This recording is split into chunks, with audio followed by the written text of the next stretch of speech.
What is going on, everybody, and welcome to the first edition of the UCF Jaguar Film Room. Now, throughout the regular season, I'm going to be coming out with one film room video per week where I'm going to try to highlight one player at a time. Now, this week, at the end of the first half, I thought I was going to wind up doing Campbell after he had already broken a franchise record in single game sacks, and he also broke a personal record in sacks in a season game.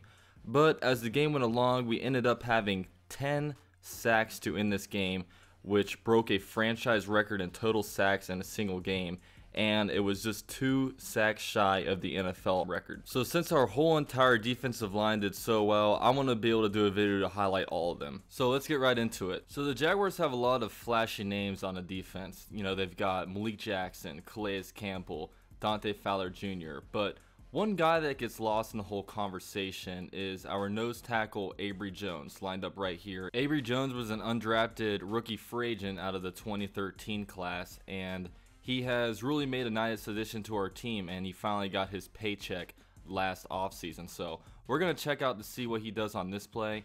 You're going to see once again he's lined up at the zero tech. He's going to immediately get his hands on this center, and he's got the lower center of gravity. But you're going to see he's got leverage on this guy's, looks like his inside shoulder, and he is just going to basically manhandle him almost with one hand. And over here, he's already got him beat, but look what he's doing over here. He's not necessarily going to make the tackle per se, but he is going to be able to cause some disruption to be able to let the other Sharks come in there. Again, you see Paul Puzzlesny over here making that play, but that disruption was really caused by Abry Jones.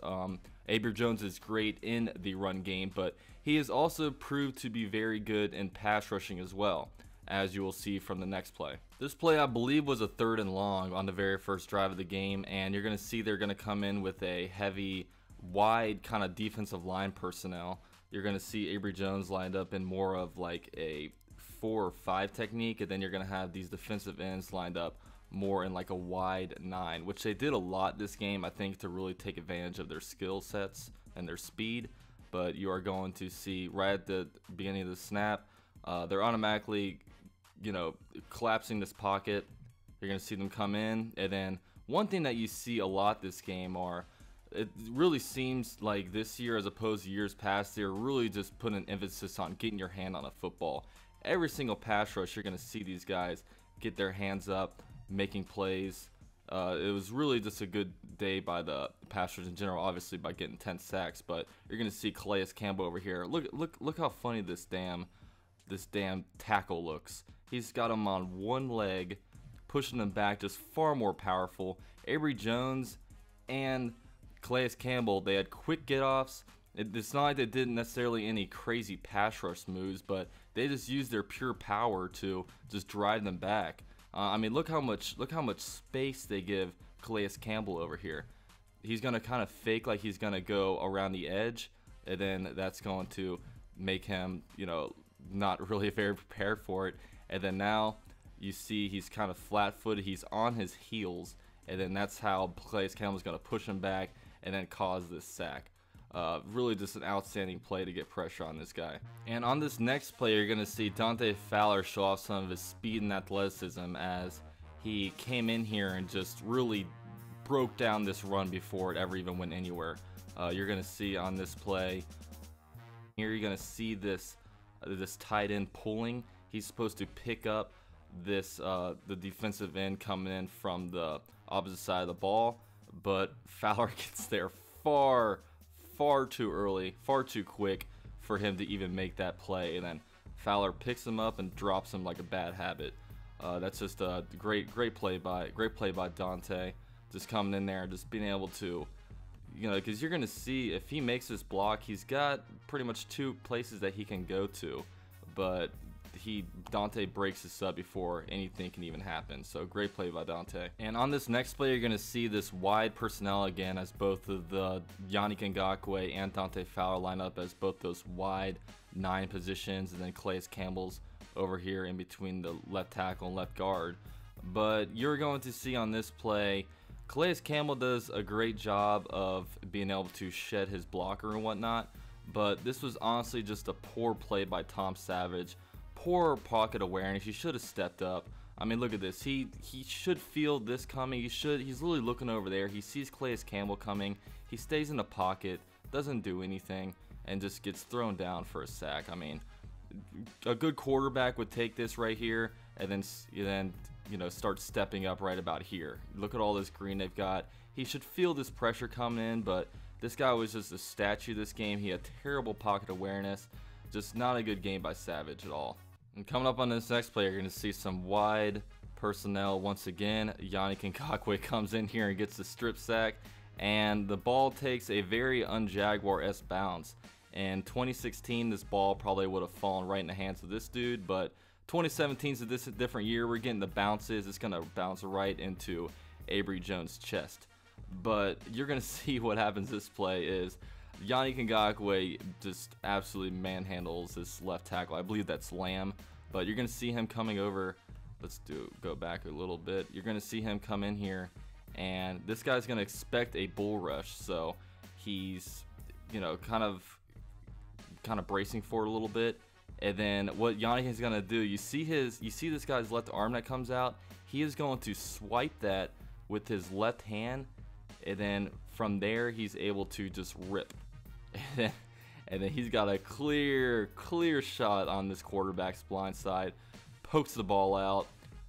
That's a strip sack. The ball going the other way. Turnover for the defense. Those are the kind of plays that you like to see happen. So, just what an outstanding play by our young pass rusher Yannick Ngakoue. If you haven't heard about him, you're definitely going to be hearing about him soon. And on this next play, you're going to see $90 million Malik come in here and force this play. It was originally called a fumble reverse for a touchdown, but they wound up reversing it because his hand was going forward. But watch how Malik Jackson, he's initially, we'll go back to the beginning of this, but he's initially double teamed right here. And then once he sees that, I believe that's Aaron Colvin blitzing from the side, he's gonna get away from him, and then that's gonna allow Malik Jackson to come in there and get his hand on the ball and put the ball on the ground. So good play by Malik. That doesn't go on the stat book, but that's great play by Malik. And on this next play, you're gonna see Calais Campbell just do work on this left guard. This was the left guard they drafted in the second round of the 2014 draft. And then you're just gonna see he tries to put his hands on Malik, but Malik just kind of swipes it away. You see right there. Boom, just swims around him. He can't hold his blocks at all. Does a little rip move at the end. You'll see right here to get his arms away, and then that gets him a clear shot at the quarterback. Now look at this. This guy is deader than roadkill. So Calais Campbell picks up another sack in the first half. And then what are the Jags going to do next? They didn't get that touchdown with Malik Jackson's little strip earlier, but it's all good. We got strip sack Yannick going to come in here and put another strip sack on the ground. Fowler's going to pick this damn ball up, high step it into the end zone, and then Yannick's going to give him a little push. Get your ass in that end zone. Oh man, what a great play. But let's go back real quick. You're going to see once again he's lined up in this wide. And then you're going to see a new left tackle in there that replaced the dude. You're going to see, once again, just Yannick just swipes his hand away. This guy can't get a hand on Yannick. He's too fast. And then he gets, one good thing about this is a lot of pass rushers, it's so easy to make these guys just go kind of take the long way and kind of run themselves out of a play. But Yannick, he does a great job of being able to get this bend and head right to the quarterback. Like you're going to see right here, he pretty much starts just running straight at the dude, and he's got this strip sack easy. It just doesn't look easy at all for this left tackle, man. He just works him. Look the way he swipes his hands away, and then just disposes of him like freaking. Wasn't even close for him, man. And then running in for the touchdown, get these Jaguars up 19-0 at the end of the half, and then at the end, the Texans just run out the half and get all the Texans fans booing. All right, so new half, new quarterback, new hope. They're going to put Deshaun Watson in here now again, and you're going to see some immediate pressure on him, which is going to force that incomplete pass. See, this is what getting pressure on a quarterback will do.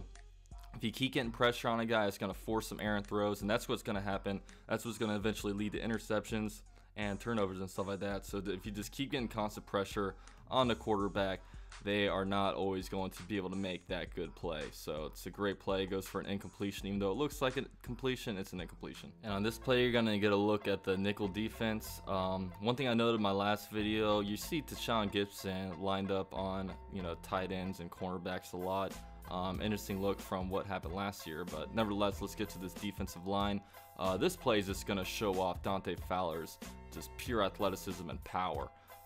This is this play where I believe he gets a kick sack. I don't know if that's this play. See right here, this should have been a penalty because it's illegal use of the hands to the helmet, but he gets away with it. I'm not sure because he actually kicks the ball out. I'm not even sure if that's legal, but we were able to get away with it and recover the ball. But just look at this play. Like Dante Fowler is going to come off the edge. He's going to do a little bit of a stutter step. This little stutter step right here to get this guy thinking, okay, where the hell is he going to go? And then from there, he's just going to, now that he's got him a little bit off balance, he's going to just be able to pretty much manhandle him. Look how he does there. He just pushes him all the way back. This offensive lineman just, like, his arms are, look at his arms flapping like a damn bird. He didn't know what the hell to do, but Fowler got in there looking like he might be able to put it together this year. Had a great game. This dude is high energy, high motor. He really could be a great player for us, but it's good to see some of his potential being able to shine through as we get another takeaway. Now you're going to see this play. They're picking on this left guard a little bit more. Abry Jones this time, Mr. Run Stopper, just manhandles him, goes right through him. It's still a completion, but gets a good hit on Deshaun Watson. You're going to see another rip move. These guys are just able to take their hands off of. It's amazing some of just the hand techniques that this team is using. I mean, they're using all kinds of just batting the other team's hands away, a lot of rips moves. This really good technique on this defensive line. Real credit to Todd Wash and that defensive unit. And this next play, you're going to see another stab, but this time, Lornton McCray is getting a little bit involved. You're going to see bodies hit the floor this play, but he goes back and makes a tackle. And this left tackle, this guy needs to just go to the sidelines, get himself a Capri Sun, and sit the whole damn game. Look what happens here. This guy, he literally forces him to fall down. Look, Lornton McCray's on the ground. And then what does this guy do? He steps like three steps away from him and just watches him sack his own quarterback. Like, what the hell you doing, man? Look at this. Look, he's got him on the ground. And then he's going to walk over here. Dirt, whoopah. And he's like, You're going to see, watch his hand raise up. Watch his right hand. It's like, sorry, bro. Dude, at least, like, I mean, if you're not gonna lay on him, dude, at least, like, get in between him and the quarterback. I mean, this is just lack of discipline right here. This is the kind of stuff the Jaguars do in years past with Gus Bradley when they had no discipline. But this play, Lornton McCray is gonna eat this boy's lunch and, get the sack, get on the stat book. And you're gonna see on this last play a bunch of Jaguars get involved in this one. All just participating in this sack. Just a complete collapse of the offensive line. You're going to see 3 people fly on him, looking like flies on dog shit, man. It's what an absolute beating that the Jaguars did on the offensive line. This Jaguars unit could be a very good one going forward. I really like our nickel defensive line when it comes to third and line passing situations. How we have Yannick Ngakoue and Dante Fowler on 2 sides. Then they move Campbell to the interior and add in Malik Jackson, and that's our 4-man pass rush. Just really could be an extremely elite group, but it's looking good for this Jaguars defense and just the defensive line in general coming off this 10-sack game. But that's all I got. Let me know what you guys think. This is UCF Jaguar with GenJag.com, and I'm out.